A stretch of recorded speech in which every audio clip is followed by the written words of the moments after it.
Hola, and welcome to the Overly Animated Podcast, where we take animation seriously. We talk everything animation here, including DuckTales, which we'll be getting into today. I'm your host for today, Alex Bonilla, and I'm joined by Steve Zec. Yo.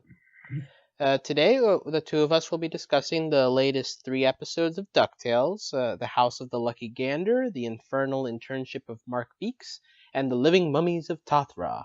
You can find more about this podcast and all the other shows we cover at overlyanimated.com. You can subscribe to us on iTunes at overlyanimated.com/iTunes, where we appreciate any ratings or reviews you want to give us. You can also search for Overly Animated on any of your other preferred podcatchers. But we'll be finishing up our DuckTales coverage for 2017 as we have the final 3 announced episodes for the show. We had The House of the Lucky Gander airing on October 14th, the Infernal Internship Mark Beaks airing on October 21st, although those last 2 were swapped in Canada. And we have the Living Mummies of Toth-Ra, which aired on October 28th. And it seems there we're all wrapped up for this year. So we'll be getting into those episodes in particular, and maybe a brief rundown of just where we are with the entire show based on the episodes we've gotten this year. But I think we'll just start in general, Steve, talking about the episodes together. None of these were as plot relevant as earlier episodes, but they do introduce new characters. What episode or moment stood out to you from these last 3 weeks? Oh, well, I can tell you though, my favorite episode of the 3 is very easy. It's the Mummies of Toth-Ra. I like that better than the other 2. Often they'll do okay episodes, but I felt really of late, after the first episodes before then, the show was really top notch, and I just felt the Mark Beaks episode, the Lucky Gander episode, was sort of a notch below the episodes we have gotten since before then. But I feel though with the Mummies of Toth-Ra, we're back on track. Maybe not reaching the heights as we had previously, but we're a little closer to the heights we had previously. Okay, that's interesting because to me, of the 3, if I wanted to rank them, I think Toth-Ra would be right in the middle. I preferred the Lucky Gander episode. I think Toth-Ra has what it has going for it is that it is a purely adventure episode, something that I think a lot of people who are watching this show want this to be more of. And in that sense, it delivers. But to me, it felt a little bit more boring. But the Lucky Gander introduces a new character. It's got a bit more of a intimidating villain in the middle of it, and just a much more interesting setting to me than just in an Egyptian tomb. But I agree that none of these are that bad. Even the Mark Beaks episode, which I don't know if you agree with, is maybe the lesser of these 3. But even though there's some funny moments to salvage out of it. I agree. That was the weakest of the 3. I'm just saying though, it seemed though they front loaded all these plot episodes, and now we got these sort of filler episodes, which are still okay, but it's just not at the heights that we've had before. Yeah, it's definitely a weird way to ease us into the hiatus, right? With just episodes that maybe would have fit better in the middle. And we'll talk a little bit more about the order of the episodes once we get to the end. But yeah, it's a bit of a come down from the higher drama that we got in previous episodes. We still have one early episode that has not aired yet. We'll make mention of that later on, and once we talk about the wrap up. But now of the new characters we have here, Toth-Ra didn't introduce anybody major. We have Mark Beaks in the middle episode. And we have Gladstone Gander. I assume these characters are returning from the previous series. Am I correct in that? Well, Mark Beaks is a new character in the cartoon. He might have been in the comics. Oh, but Gladstone, yeah, he's a character. He's an old character from the old cartoon show, and he's voiced by the same person that voiced Mr. Peanut on BoJack. It Oh, seems the that's show has Tompkins. it seems the show has a lot of BoJack actors on this show popping up. Yeah, that is an odd coincidence. But yeah, I really like Gladstone. Like, I get that his character is being a jerk, kind of being a jerk, lording over his luck. But I don't know. I found him kind of charming. I don't know. I kind of find him and Mark Beaks, they seem kind of similar in tone. I mean, Mark Beaks is a little bit more of a jerk. He's more of an antagonist, but I kind of get the same vibe. Those type of characters that just really don't take things seriously, just think the world's a game to them. And I tell you, I know she's not a major character, but I really like Amunet, though, from that Mummy episode. I thought she was very, very endearing to me, who's also voiced by Chris Summers, the voice of Witch Hagar on Voltron. Yeah, I probably didn't treat her well by ignoring her in the new characters department. But But she's probably a one-off. Yeah, she didn't seem like a character that's going to be important later on, but she serves her purpose well as the leader of the Mummy Rebellion. I'll tell you though, this show has some really, really good, strong new female characters. First of all, of course, we had that assassin in the first episode. I can't go off the top of my head. Mick Stabison.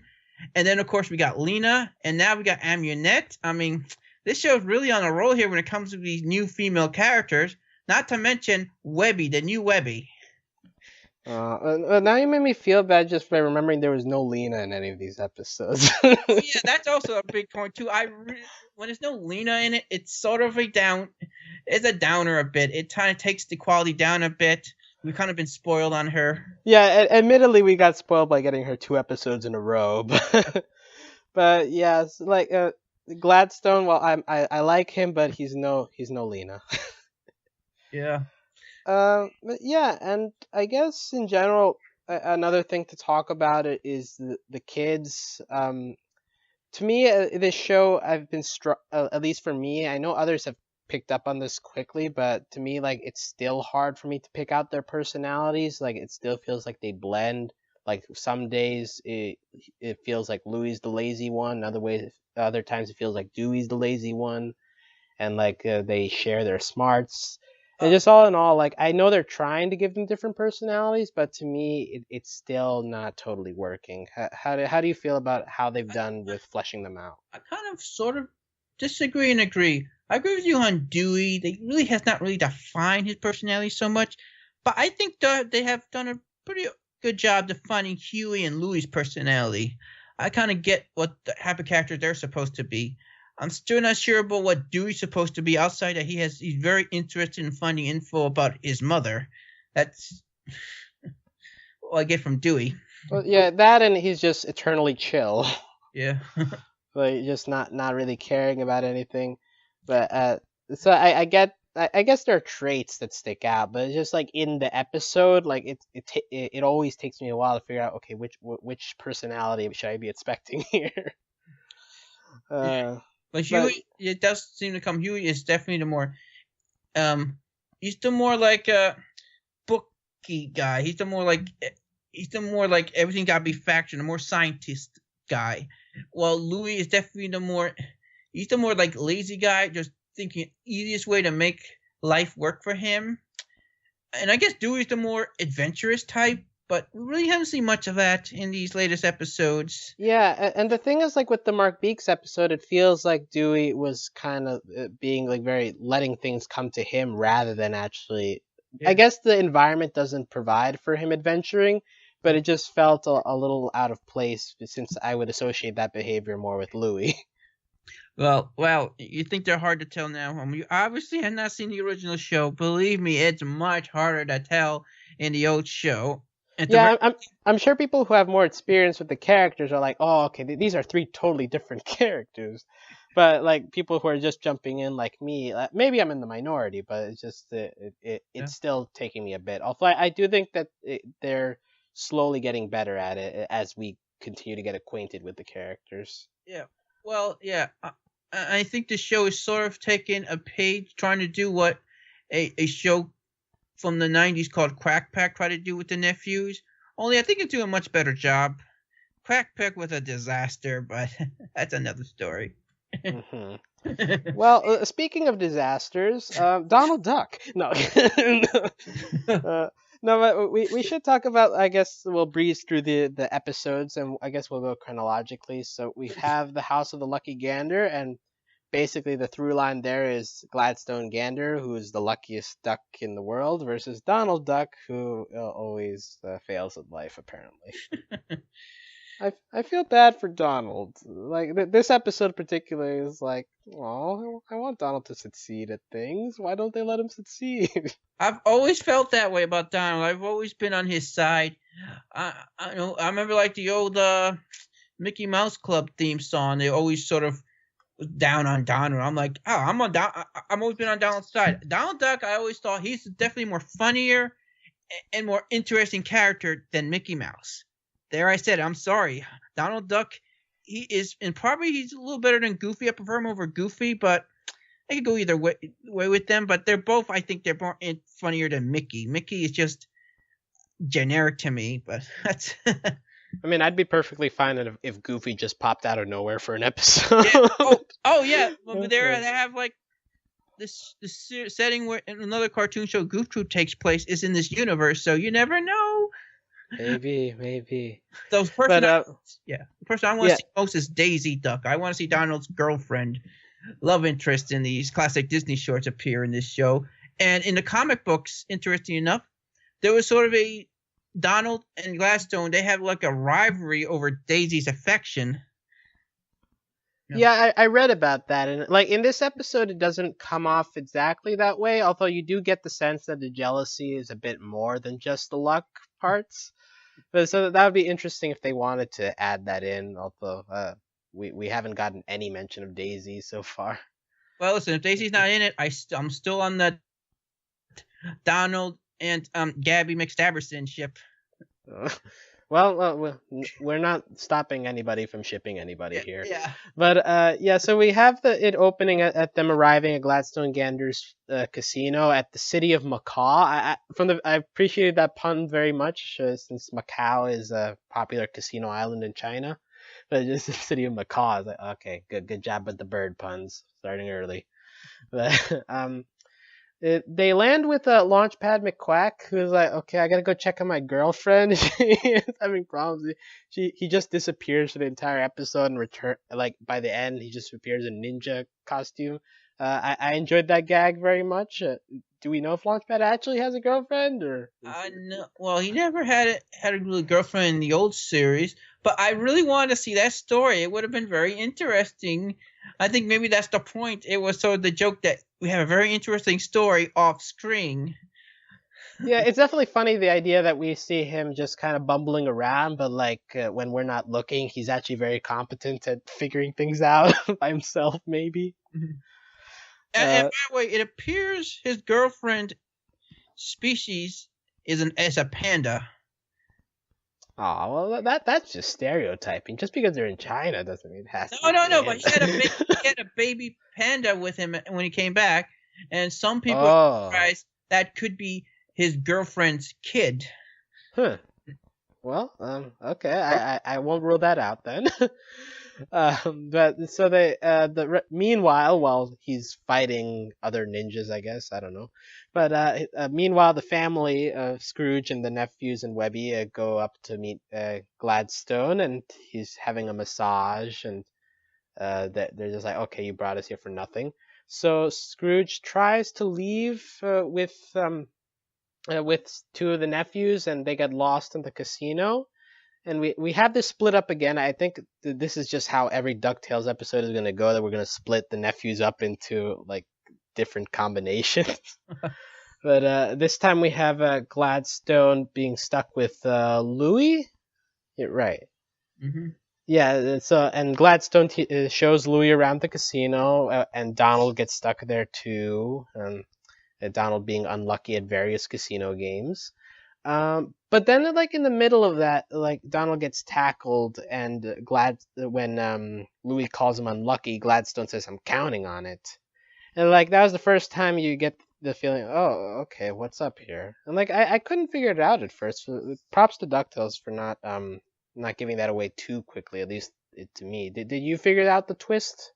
Yeah, well, I definitely thought he has very something sinister in mind about that. He definitely was up to something. Um, but like I said, though, I still could not get the Mr. Peanut Butter thing out of my head. That's Mr. Peanut Butter, and the fact that their characters are so similar, because Mr. Peanut Butter has the same type of thing, how things just come easy to him, how life is lucky for him. Maybe not to, though. Only I do think Mr. Peanut Butter is a little more likable, a little more nicer than Gladstone. Though Gladstone is not nearly as obnoxious as he is in the old comics. So I guess there's that. Right. But yeah, it took me a while to get that Mr. Peanut Butter thing separate from this character. And it is an interesting comparison because definitely Gladstone in one episode shows, I don't want to say more depth than Mr. Peanut Butter has in the entire show, but like this episode does a good job of balancing Gladstone being kind of charismatic, but also having his dark side and like him like using family only when it benefits him, and like at least having different facets of the personality. Whereas Mr. Peanut Butter, it's kind of it's few and far between where we get other sides to his personality besides, hey, I'm likable. Well, I do think, though, it's different. Scrooge doesn't really seem to want to rely on his luck. He doesn't really favor him. That's different from the comics, I guess, because I guess Scrooge definitely values family and all. He values hard work, and as we saw in that episode when he took Louis to the money bin, visit the money bin. So it would have been character inconsistency if he was not against, Gladstone's, method of just relying on luck and not hard work. Right, and actually that comes off here too in Scrooge's plot line, where it's basically like he's being egged on by this what's his name, Louis High, I think that's how they call him. But he keeps trying to convince him to like, oh, settle down, stay around. He's like, no, I want to go on adventures. I need to get out of here. Mm-hmm. And so they do a good job eventually of meshing the two plot lines together. When it turns out that Gladstone is actually a prisoner of this Lou High, mm-hmm. and at some point when they figure out that the challenge is between Donald and Gladstone, Scrooge just, I don't even get to be a part of the blasted challenge. I enjoyed that, especially because we haven't had Scrooge a lot in these previous episodes. So it's like, oh, he still doesn't get to do anything. But yeah, and then here we have Louis eventually giving the inspirational speech to Donald when he's about to give up. You never had the common sense to give up before. Why start now? And we have the activation of Rage Donald. So is that just how he's going to solve every problem in this show? We've seen that before. I don't know. But that's in Donald's character, man. He gets in a rage very easily. But most of the time, that doesn't work for him. Most of the time, it only makes things worse. But on this show, it seems to be working for him. Yeah, like, but both times that it's happened, I guess. There's just that one time he was raging in the job interview, and that ended up meh. But yeah, at the same time, as long as Donald's succeeding, I'm fine. I want Donald to have good times in his life.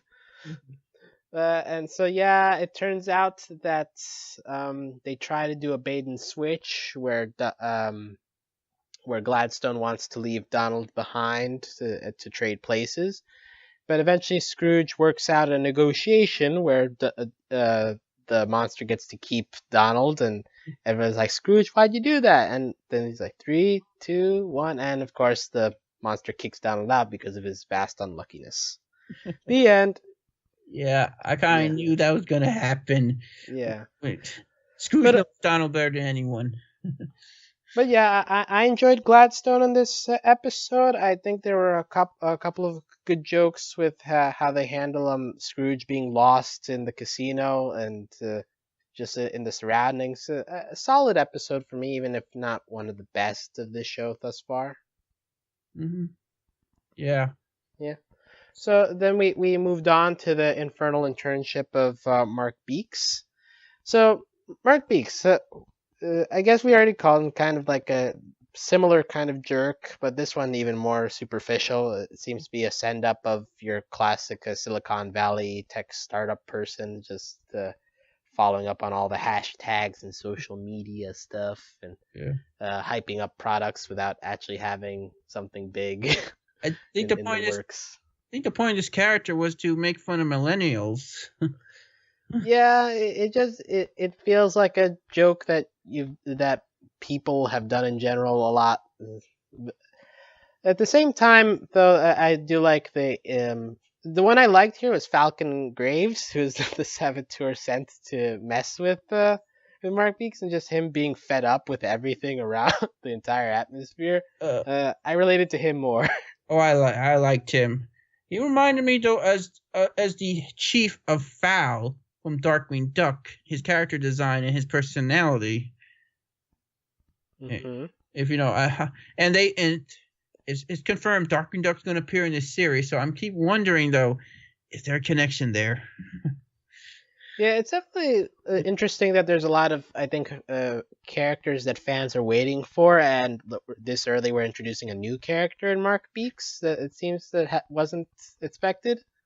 So, interesting timing. He wasn't in the original show, but he's been in the comics. I'm not sure he's been in the old comics. I think he might be a newer character, but I guess in the recent comics, this character is kind of a new villain. He's like the third-party candidate between Scrooge and Glomgold. So, yeah, he reminds me though of a character on The Simpsons. This one millionaire guy did this joke that the old millionaire, billionaire who just sits in his mansion, all creepy and stuff, has been replaced by the new modern day millionaire who gives away his money and go skydiving and stuff. I don't remember that episode of The Simpsons. Not particularly, but I do know that the joke of, oh hey, this rich guy is trying to be hip with the times, like that's just been a trope that's been around for forever. This is like taking it to its extreme, right? I'm just saying Scrooge and Glomgold, they were kind of like the Mr. Burns of this scenario, the two more old fashioned. Yeah, and by the way, I love them together. I wish we got more Glomgold in this show. You don't ship them, right? Well, no, but I enjoy them being, and I enjoy seeing people hate each other. Yeah. And bond over their hatred of Scottish EDM music. Yeah.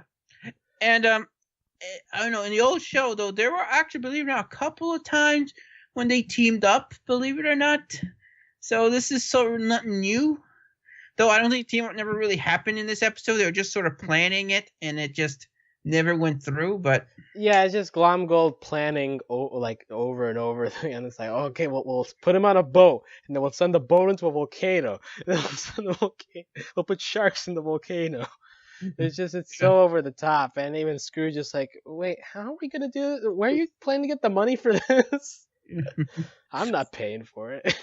Yeah, that's why Scrooge is the richest duck in the world. Yeah. Yeah.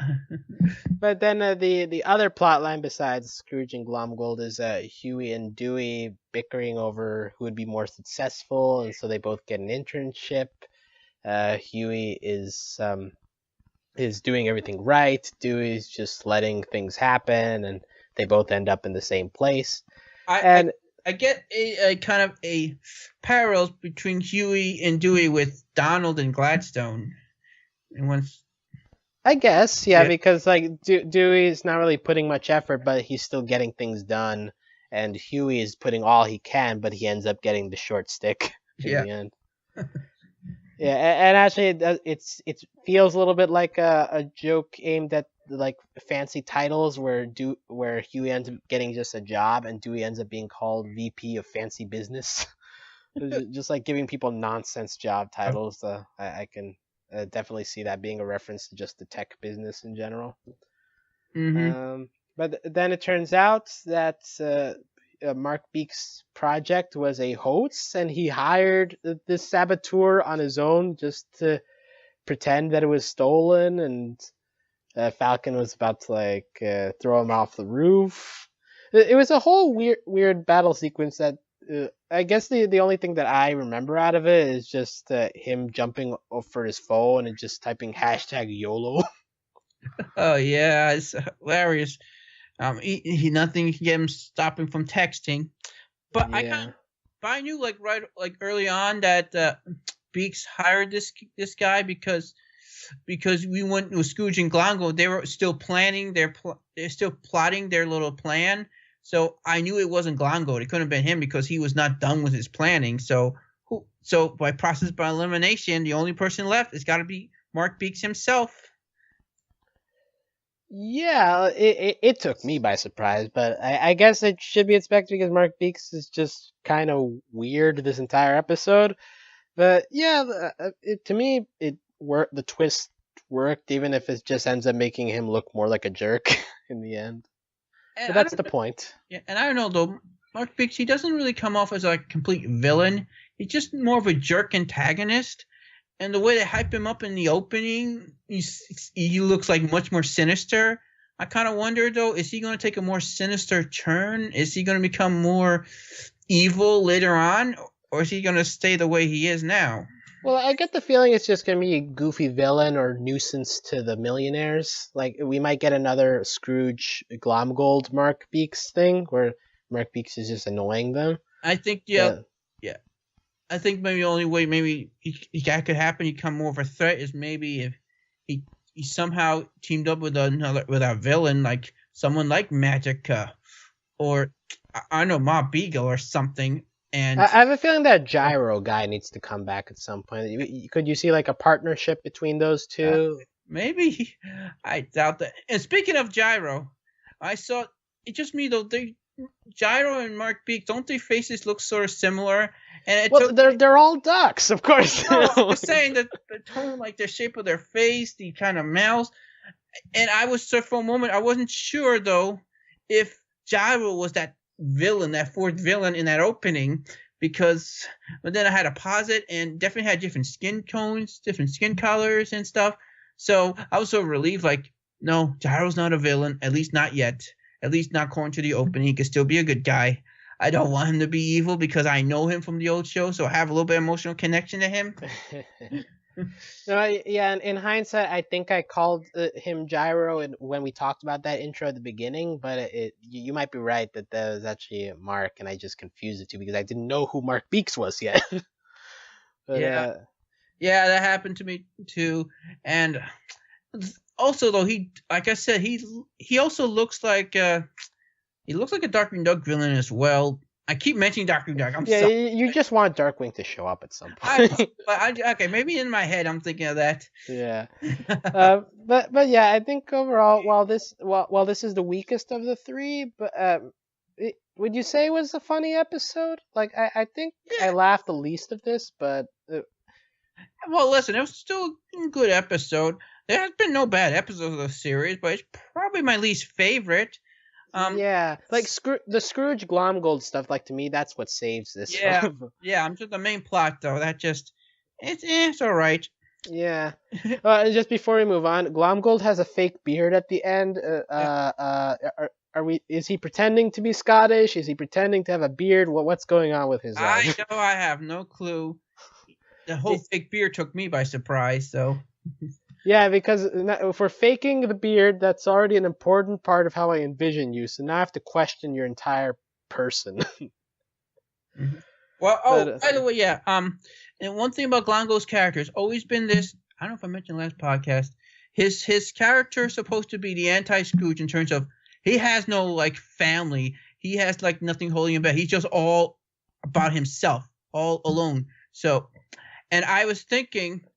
So I was thinking, Nina's introduction, that maybe they might go in direction that she's related to Glongo. And I'm like, no, that's just not Glongo's character. He's not supposed to have family. He's never supposed to have family. So, and like right now, his character in this show is like goofy curmudgeon as opposed to Scrooge, who is more logical curmudgeon.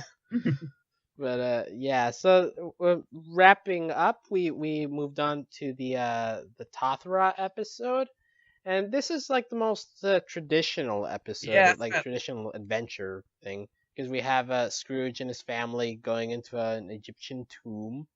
And once again, we have a split up here, this time by falling down a booby trap. So you have Webby and Louie in one group, and then Scrooge and the rest in the other group.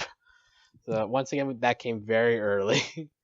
The group of four meets up with the mummy cult led by Aminette. Who's just, hey, what's up? Yeah, I thought it was funny. You know that name, Amunet? I think it's the same name as the mummy in that latest 2017 Mummy movie. I mean, it sounds like an Egyptian name, so I buy it. I'm not sure that's a coincidence. It's probably just a coincidence because these episodes were probably made long ago. Right. Yeah. But meanwhile, we have the Webby and Louie trapped in this treasure room, and so the group wants to get them out. The mummies are like, "No, we gotta serve our pharaoh." I just realized, Webby and Louie. This is like Webby's been on these field trips with all three nephews, man. All of them had these Webby field trips. If first Dewey had one, then Huey. And now Louie. I mean, so it's like, I wonder that's a theme right there, because Webby's been on sort of a field trip with each nephew. Well, I think if they're serious about making them different characters, it makes sense to like keep it shuffled, the order in which they split them apart. Mm-hmm. But we have them trying to get them out, and so Scrooge decides that the solution is to get them to rebel, and Launchpad knows the way to do it by introducing burritos. Between this and Star versus the Forces of Evil, I come to the conclusion that Disney really likes burritos. Yeah. What is your opinion on the burrito as a food item? Burritos. Well, it's an alright food. Not mine. Okay, I gotta kick you off the podcast. That was not sufficiently hype for the amazing wrap that is the burrito. Well, let me finish. Burritos are freaking excellent stuff. I'm not sure I would start a rebellion over it, but maybe I would. Imagine you spend your whole life not knowing that you could have a tortilla, put meat, cheese, beans, and rice in the middle of it, and wrapping it together to make an item for consumption. Imagine you spend your whole life not knowing that existed. Now I think of it, it is worth starting a rebellion. It's worth like taking a few people down. Like even to me, take a life. Burritos, they are cheese candy. Exactly. And that's why Launchpad here is the true icon of this episode. Really being inspiring and getting people to go forward with the rebellion. But yeah, so inspired by burritos, they eventually get this army together. I think at some point a couple of mummies are doing the thriller dance for no reason. That's my favorite part. Oh man, does Michael Jackson exist in Duckburg? I'm not sure. I don't know. I'm not sure also there was ever a reference to Michael Jackson. If there was, it'd probably be Michael Beekchen or Michael Jack Beak, or be some sort of duck version of Michael Jackson. Yeah, because I don't know if this is too far of a crossover, but in a Goofy movie, you had that guy who was performing sort of early '90s R&B. Maybe he's related. I forget what his name is, but. You know what I'm talking about, right? Yeah, I know. But so that was a strange aside. But in the end, it turns out that Toth-Ra, the pharaoh that they're looking for, is basically just a Wizard of Oz type deal, where it's just a guy behind a wooden thing manipulating with levers. Or so we think. That was actually interesting to me because I thought, okay, this is where the episode ends, right? But then I checked, wait a minute, this is too much to have for too many minutes left in the episode.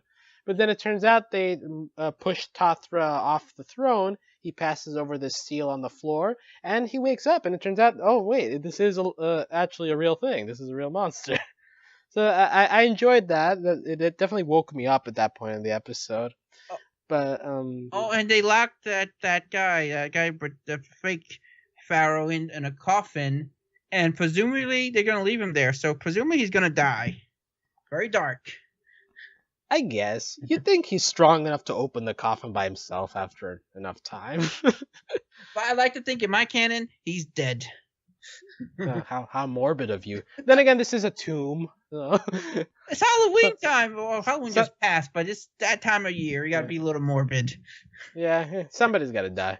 Uh, but yeah, so eventually they cross him back after figuring out that the sun weakens him.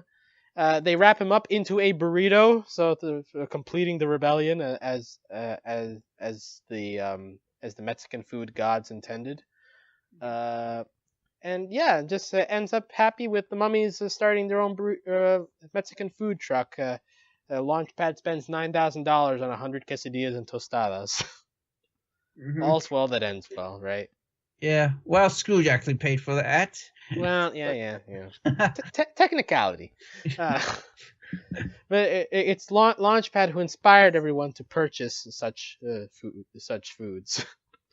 and sometimes though, inconsistent Lodge Pass characters like we saw in Lucky Gander and we saw in this episode, he's somewhat competent, not a complete buffoon, but in the Terra Firmament episode, his dumbness was really pointed a little more up than normal. He was a little like over the top idiot. I guess. I think the character they're going for is like obsessed. Like when he's like thinking about a certain thing, he just goes for it. It's like in that episode it was the mole man. So his just entire mindset is surrounded about that. Here it's burritos, and just his entire mind is centered around that. So I guess, but while he's thinking about those things, he can do other things because even in the Terra Firmians, while he's playing dumb with the he can hear me, but he's also fixing the train, right? That's actually a decent skill to have. So yeah, I mean, but all in all, Launchpad is always funny whenever he talks, so I can forgive that being a little inconsistent with the intelligence of his character. Yes. So yeah, and there we have it. We have those 3 episodes, and as far as we know, there are no scheduled episodes for the rest of 2017. According to showrunner Frank Angones, the order was a little messed up, and there was a Huey episode that was supposed to air in the middle of these, but didn't for Disney. Who knows what reasons Disney would have. But it seems that that's the only episode that we know of that has yet to air that would be in this area. But yeah, all in all, now that we have 8 episodes in the bank, how do you feel about DuckTales as a show? Like, if we want to compare it quality wise to the early parts of some other shows that we cover here on Overly Animated, where do you want to put this, I think it's Steve? very solid. It's very consistent. It's right up there. Maybe it's a little below Mysticon's level in terms of some of these recent new shows that come on the air, but I think it's very solid. I personally think it's like one of the most it's a little more consistent than like OKKO has been, and I'm not sure I would say more consistent than Steven Universe, but I haven't seen Steven Universe new episodes in such a long time, so I kind of forget how it was doing. But yeah, it's so far there's not been one bad episode, not been an episode I really hated or didn't like. I do think though they start on such a high note, it's top notch, but the last 3 episodes were sort of just a little dip below. And also may have been the fact that I really interested in this Magica storyline. The Lena character I think is very great, and you have 3 episodes in a row that take a break from that, so that kind of affects my enjoyment just a bit. But what are you gonna do? Yeah, and that's my take mostly as well. That it starts very fast, and like I was really impressed with just how quality it was in like the first like 4 or 5 episodes. But like these last 3, it kind of slowed down back to where I guess would be the standard level. So now that we have all of that together, I guess compared to like early Steven Universe or early Star vs. the Forces of Evil, it gets into a story a lot quicker, so I appreciate it in that sense. Humor wise, I think it's about on par with the other shows we cover. Characters, like I enjoy the people on the side. Like I really enjoy Scrooge. I wish we had more of him. I like Glomgold. I really like Webby. I really like Lena. Yeah. But like the main cast, like as opposed to Steven Universe and Star and OKKO, where like I fall in love with those characters very quickly.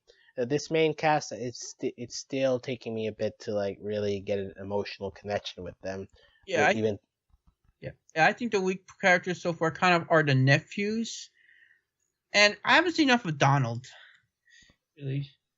yeah, Donald, I think. I mean, the speaking issues aside, where we understand half of what he says, I think they've used him well enough where like they're trying to get him to be more than just a joke character, and I appreciate their efforts in doing that. And even in like the House of the Lucky Gander, like it felt like actual character growth. Like I cared about him doing well there, so. I think Donald, I like him in this show thus far more than I would have expected to, based just on his voice. What's wrong with his voice? I kind of understand what he's saying. Yeah, that's my bad Donald Duck impression.